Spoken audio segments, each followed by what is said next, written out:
Already air India విమానాలు మొన్న Thailand నుంచి బయలుదేరిన పుకెట్ నుంచి బయలుదేరిన విమానం బాంబు ఉందని చెప్పి అది దిగడం, నిన్న మళ్ళీ లండన్ పోయే ఇంకొక ఎయిర్ ఇండియా విమానం లండన్ దుబాయ్‌కి అనుకుంటా. దాంట్లో పవర్ లేక 5 గంటల పాటు ఎయిర్ కండిషన్ లేక దాని మీద పెద్ద గొడవలు జరిగాయి. ఇలాగ ఎయిర్ ఇండియాకి సమస్యల చుట్టుముట్టాయి మొత్తంగా. ఇంకోటి ఇన్సూరెన్సు దాదాపు 2,700 కోట్ల వరకు ఇన్సూరెన్స్ క్లెయిమ్స్ ఆల్రెడీ జరుగుతున్నాయి.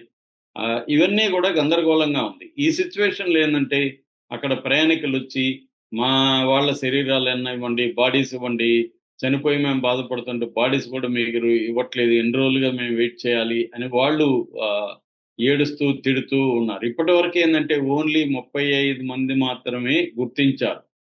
సో, ఈ 35 మందిది మాత్రం హ్యాండ్ ఓవర్ చేశారు. ఈ హ్యాండ్ ఓవర్ చేసిన పద్ధతి కూడా ఏందంటే వాళ్ళు శవపేటికలో పెట్టి ఇవ్వమని అడుగుతున్నారు. నిజానికి శవపేటికలో పెట్టిచ్చేంత శవాలేమి లేవాడ. అంతా కట్ అయిపోయినాయి. అందుకని సెపరేట్‌గా వైట్ కిట్స్ లాంటివి తయారు చేసి, ఆ కిట్‌లలో పెట్టి వాటిని సీల్ చేసి ఇస్తున్నారు. సీల్ చేసి ఇస్తే ఇది మా వాళ్ళదా కాదా నాకెలా చెక్ చేయాలి? నువ్వు ఇస్తన్నావు సీల్ చేసి మంచిదే. కానీ అది నేను చెక్ చేసుకోవడానికి నాకు నువ్వు సీల్ చేసేస్తే నేనెలా చెక్ చేసుకోవాలి?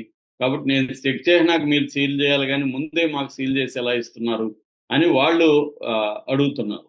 సో, ఇప్పుడేమైందంటే ఒక విచిత్రమైన సంఘటన చోటు చేసుకుంది. అలా ఇచ్చిన ఒక కిట్‌లో మీ ఓన్లీ తల మాత్రమే ఉంది మీ వాళ్ళది అని ఒక అతనిది మీ తల మాత్రమే మాకు దొరికింది. తలని మేము ఐడెంటిఫై చేసాం. ఇది మీదే అని ఆ బంధువుల ఐ డీఎన్ఏ చెక్ చేసి, ఆ డీఎన్ఏకి సంబంధించిన మ్యాచింగ్ తల తీసుకొని వాళ్ళకిచ్చారు. రెండోది వాళ్ళ దగ్గర ఐడీ కార్డులు, రికార్డులు ఇతనికి సంబంధించినవి గూడా ఐడీలు ఇవన్నీ తీసుకొని కంపేర్ చేసుకొని ఇచ్చారు. ఎందుకంటే మంగళూరులో లాగా ఒకరిది ఇంకొకరికి మారిపోకుండా ఉండడం కోసం ఈ జాగ్రత్తలు తీసుకొని ఇచ్చారు.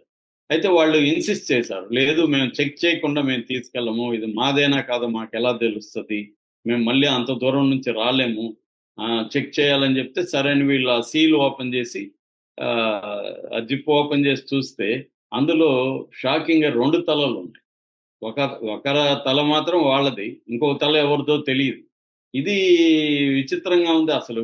వీళ్ళు మీరు అదెలా జరుగుతుంది? 2 తలలు కలిసి మీరు ప్యాక్ చేసి ఎలా ఇచ్చేస్తారు ఒక తల అని జెప్పి, అని ఇప్పుడు అక్కడ గొడవ జరుగుతుంది. దీని చుట్టూ మళ్ళీ అక్కడ మీడియా ఏం చేస్తుంది? అసలు ఈ 2 తలలు ఎవరివి? అందులో ఒక తల వీళ్ళదంటున్నారు. ఇంకొక తల ఆల్రెడీ యాక్సిడెంట్‌లో జరిగిందా? లేకపోతే ఫ్లైట్‌లోనే అదేమన్నా బ్యాగ్‌లో ఉందా? ఎందుకంటే ఇప్పుడు రకరకాల కుట్ర థియరీలొస్తున్నాయి గదా! ఈవెన్ బతికిన రమేష్ విశ్వాస్ కుమార్‌కి సంబంధించి గూడా అనేక అట్లా కుట్ర కాన్స్పిరసీ థియరీలొస్తున్నాయి. అలా ఎలా బతికాడతను? అతను నిజంగానే ఫ్లైట్‌లో ఉన్నాడా? లేకపోతే ఆ ఏరియాలో అక్కడ ఉన్నాడా? అసలు ఎవరతను? ఇదంతా గూడా డౌట్‌లయితే వస్తున్నాయి. ఎందుకంటే ముఖ్యంగా పాకిస్తాన్‌కి మనకు వార్ జరుగుతుంది గాబట్టి ఇవన్నీ వస్తున్నాయన్నమాట. సో, ఈ నేపథ్యంలో ఇప్పుడు ఆ బ్యాగులు ఇవన్నీ గూడా పరిశీలించడానికి ఎయిర్‌క్రాఫ్ట్ యాక్సిడెంటల్ ఇన్వెస్టిగేషన్ బ్యూరో రంగంలో దిగిందని జెప్తున్నారు. అట్లాగే అమెరికాకు సంబంధించి ఎన్‌టీఎస్‌బీ అంటారు. నేషనల్ ట్రాన్స్‌పోర్ట్ సెక్యూరిటీ బ్రాంచ్ అది రంగంలోకి దిగింది. యూకే అంటే యునైటెడ్ కింగ్‌డమ్ అంటే ఇంగ్లాండ్‌కి సంబంధించి వాళ్ళు గూడా 53 మందన్న ఉన్నారు గాబట్టి వాళ్ళ ఎయిర్ యాక్సిడెంట్ ఇన్వెస్టిగేషన్ ఏజెన్సీ వాళ్ళు రంగంలో దిగారు. ఇటు British foreign Commonwealth development office అని ఉంటది. వాళ్ళు ఐడెంటిఫికేషన్‌లో వాళ్ళు హెల్ప్ చేస్తున్నారు. ఇటు ఫెడరల్ ఏవియేషన్ అడ్మినిస్ట్రేషన్ అమెరికాది. వాళ్ళు రంగంలో దిగారు. ఇలా వీళ్ళందరూ దిగి ఇక్కడ కూడా ఇవన్నీ పరిశీలిస్తున్నారు. ఈ బాడీలో ఏమన్నా టెర్రరిస్టులు ఎవరిదన్నా ఉన్నాయా?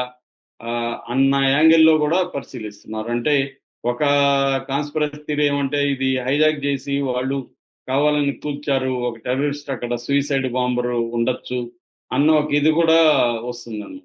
అందుకని డీఎన్ఏ గూడా ఆలస్యం అవుతుంది. సో, ఇది ప్రయాణికులకి ఇబ్బంది. సో, అంటే ఒక పక్క సెక్యూరిటీ, ఒక పక్క ప్రయాణికుల ఎమోషనల్ ఇష్యూస్, ఇంకొక పక్క లాజిస్టికల్ సమస్యలు. ఇవన్నీ ఫేస్ చేస్తున్నారు. ఇది ఇంకా టైం అయితే పడుతుంది. దీన్ని అవాయిడ్ చేయలేని సిట్యుయేషన్ అయితే ఉంది. ఎవరిని ఇక్కడ నిందించే పరిస్థితి లేదు.